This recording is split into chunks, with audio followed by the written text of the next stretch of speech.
Hola oyentes de Radio Sefarad, volvemos a recorrer las ciudades, aldeas, pueblos y geografía donde se habló yiddish durante siglos. Estamos hablando de la geografía del yiddish y como siempre vamos de la mano de Varda Fishbein. ¿Qué tal, Varda? Hola Jorge, hola a los oyentes de Radio Sefarad. Una visita Y más bueno, haremos. Sí, dime. digo que estábamos visitando ya en las dos entregas anteriores la ciudad polaca de Cracovia, y hoy completaremos el tour por esa zona, ¿no? Así es, Jorge. Y como siempre, retomaremos en el momento en que lo dejamos en nuestra segunda visita. Esta sería la tercera y última. Y vamos a contar que en el año 1939 la población total de Cracovia era de 250.000 habitantes, de los cuales los judíos eran casi la cuarta parte, 60.000. Apenas invadida Polonia, la primera semana del mes de septiembre de 1939, los nazis ocuparon la ciudad y se inició la persecución y discriminación de los judíos. Poco después, cuando Cracovia fue declarada capital del Generalgouvernement o gobierno general y el castillo de Wawel, situado en la colina del mismo nombre, pasó a ser la residencia del gobernador general de Polonia. Para este cargo fue designado el abogado y jurista nazi Hans Frank, muy cercano a Hitler, que pasó a la historia por su crueldad y por el enorme expolio que hizo de los bienes artísticos de Polonia. Tras la guerra fue juzgado y condenado a morir en la horca por el Tribunal de Nuremberg en 1949.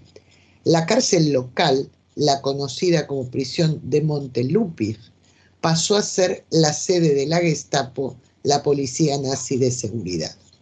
Y así comienza, digamos, la invasión y la guerra concretamente en Cracovia. Al año siguiente, en mayo de 1940, comenzó la expulsión de los judíos de Cracovia hacia zona de los alrededores y antes de que pasara un año la mayoría ya no vivía allí. En más de la población de 60.000 que dijimos antes, en marzo de 1941 solamente quedaban en la ciudad unos 15.000 judíos. En esa fecha fue creado un gueto en la zona de Podgorce, al sur de la ciudad, lejos de Kazimierz, donde había vivido la mayoría de los judíos desde épocas antiguas, como hemos contado en visitas anteriores, y ya en esa época estaba considerado el barrio judío tradicional. En el gueto fueron confinados no solamente los judíos que aún seguían en Cracovia, sino también varios miles procedentes de otras ciudades que los propios nazis trasladaban para luego tener cómodo su transporte a los diferentes campos de concentración y exterminio. En total llegó a haber en el gueto unas 20.000 personas. Estaba rodeado de vallas de alambre de púas y en algunas zonas cerrado con un muro de piedra. Los tranvías de Cracovia pasaban por sus calles, o sea, atravesaban el gueto, pero no tenían paradas en el interior del recinto. Dentro de los límites del gueto, los nazis crearon varias fábricas que utilizaban, como es lógico, mano de obra esclava de los confinados que hacían allí trabajos forzados. Entre ellos, las fábricas Optima y Madrich, que eran dos de las más importantes. También eran forzados a trabajar los judíos en varias industrias situadas fuera del gueto. En la primavera del año 1942, los nazis comenzaron sus razzias y sus actions, apresando a unos 50 intelectuales del gueto y los deportaron al campo de exterminio de Auschwitz-Birkenau. En los meses siguientes siguieron deportando judíos hasta totalizar unas 13.000 personas. Había dos puntos de concentración de quienes iban a ser trasladados: la Plaza Zgody y la fábrica Optima, el patio que daba acceso a las instalaciones de esta industria. En el traslado que se hizo en la segunda mitad del año 1942, La mayoría fue deportada al campo de exterminio de Belzec y solamente una minoría a Auschwitz, como los intelectuales a los que hemos hecho mención. El campo, además, de Auschwitz se hallaba solamente a 64 kilómetros de Cracovia. Es lo que hoy se puede visitar como Museo de Auschwitz, que está realmente muy cerca de la ciudad. Mientras se organizaban las deportaciones, cualquier situación equívoca o algún error de los prisioneros de dónde se tenían que situar, en qué fila, en qué lugar, se castigaba con la muerte. Y así fueron fusilados cientos de judíos antes de ser trasladados. Pero un punto, digamos, a favor es que en el gueto se desarrolló un importante movimiento de resistencia. Al principio, los resistentes se orientaron a realizar operaciones clandestinas para mejorar las actividades educativas y de beneficencia dentro del propio gueto. Pero en el mes de octubre de 1942, la Organización Judía de Combate, ZOP por sus siglas en polaco, independiente de una organización hermana de Varsovia, decidió pasar al combate directo contra los nazis. Utilizando el gueto como base, sus acciones se extendieron a toda la ciudad de Cracovia. Y así fue que, pese al terror que imponían los alemanes en la ciudad, los jóvenes siodistas, que eran líderes en esta resistencia, atentaron en el mes de diciembre de 1942 contra un grupo de oficiales nazis donde solían reunirse en el café Ciganería. Un ataque muy importante y en pleno centro de la villa.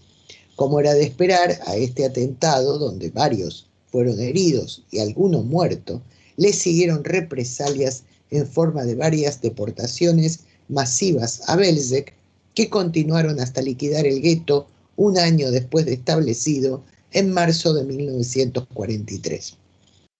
Los combatientes del gueto de Cracovia que siguieron vivos o que huyeron se unieron a grupos de partisanos que actuaban en la región.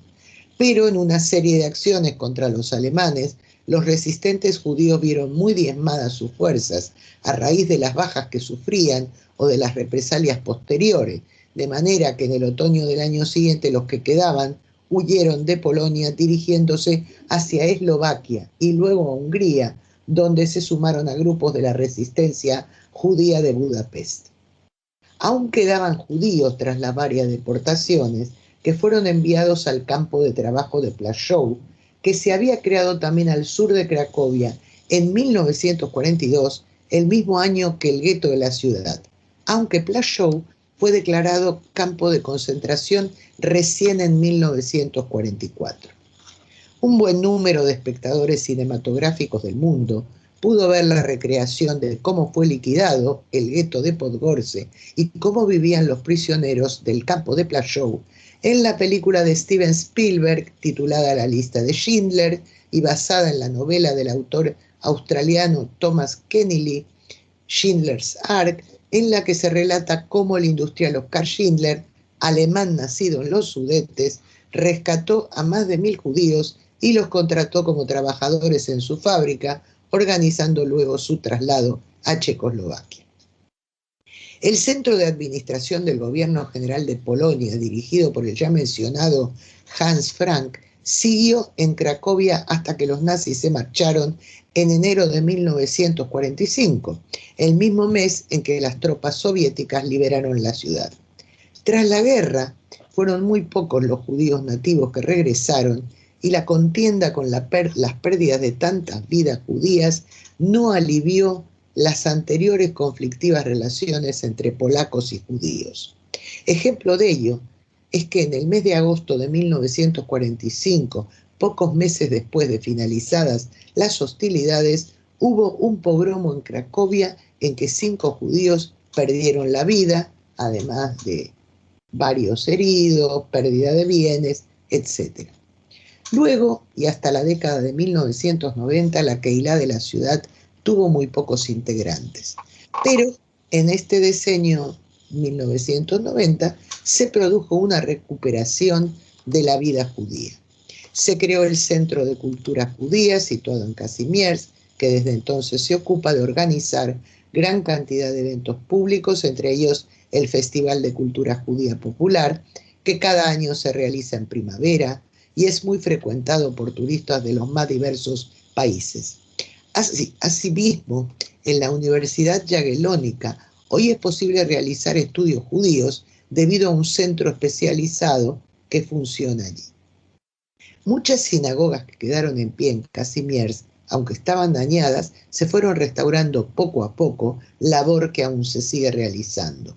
Hay comida típica judía askenazí en varios restaurantes y es frecuente en la ciudad oír música klezmer interpretada por grupos nativos, aunque no necesariamente integrados por músicos judíos. Y bien, como siempre, vamos a contar a la vida y la obra de algunos nativos relevantes de la ciudad. Nativo de Cracovia, fue el gran poeta, autor de canciones y piezas de teatro en yiddish de la época de entreguerras, Mordechai Gewirtig, nacido con el apellido Bertig en el año 1877, en un barrio obrero de la ciudad donde transcurrió toda su vida. Por entonces, Cracovia pertenecía al Imperio Austríaco. El poeta sirvió en el ejército austrohúngaro durante 5 años.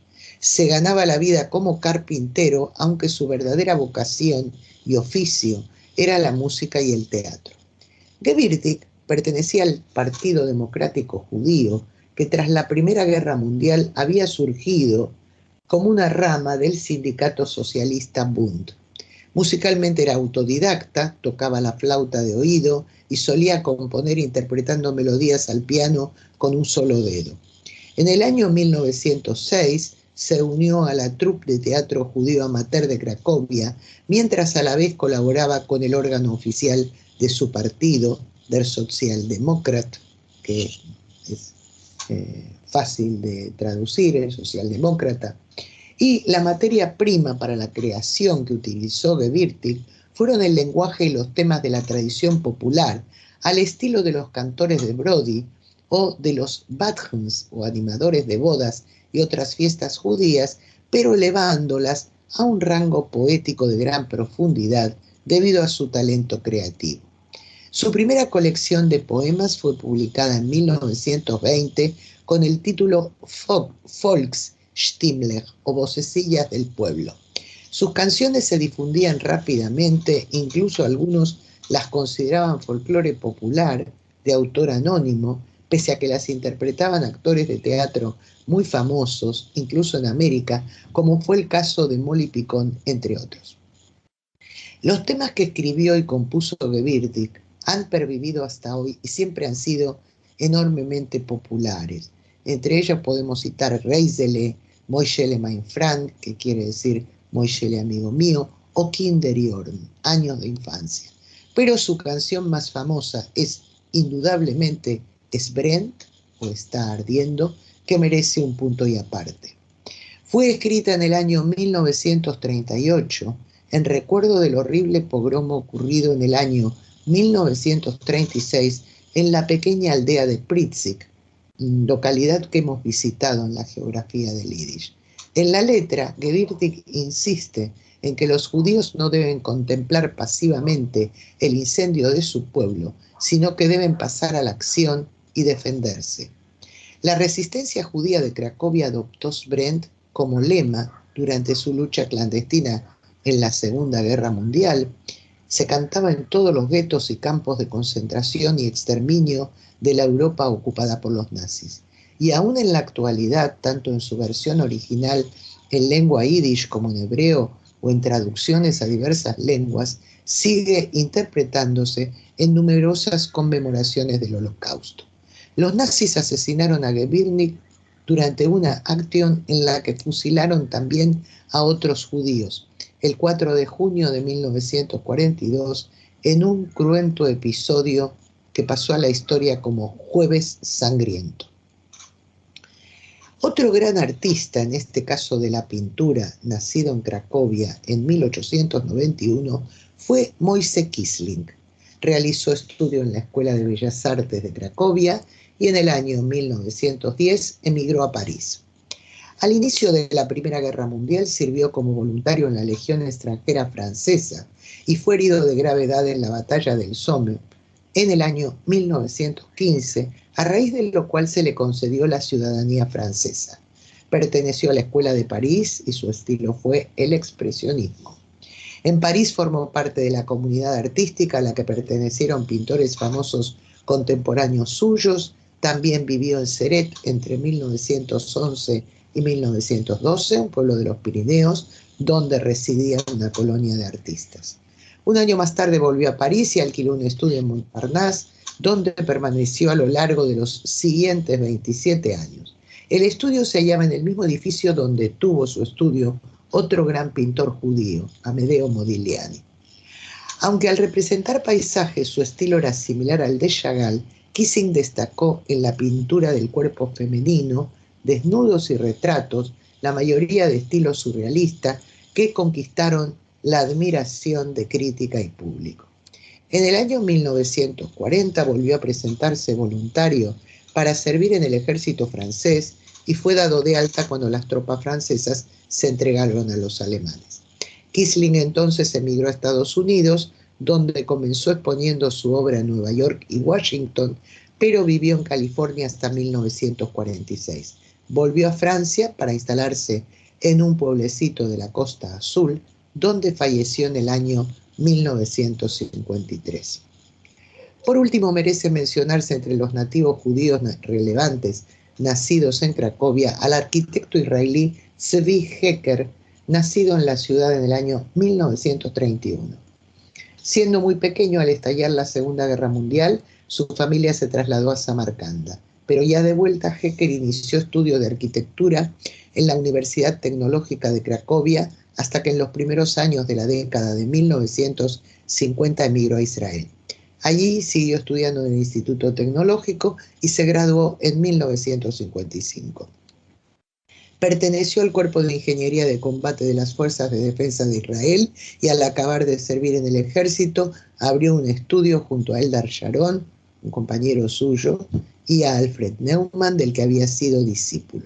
Sus proyectos fueron numerosos y muy distinguidos en el ámbito arquitectónico. Entre ellos podemos citar la Casa Dubiner de 1963, la Escuela de Formación Haim Laskov entre 1963 y 1967, o el Ayuntamiento de Bat Yam, entre otros.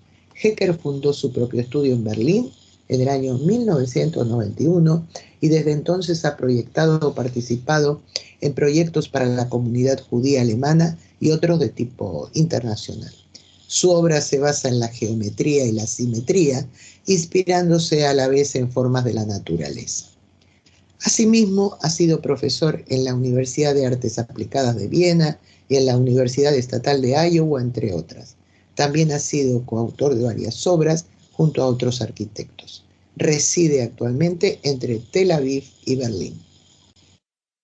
Y bueno, Jorge, esto es lo que ha dado de sí, que es mucho, la ciudad de Cracovia. Bueno, y con estas palabras nos despedimos de esta ciudad, pero volveremos a recorrer otras de gran importancia dentro de 2 semanas. Muchas gracias, Varda. Hasta la próxima. Hasta entonces, Jorge.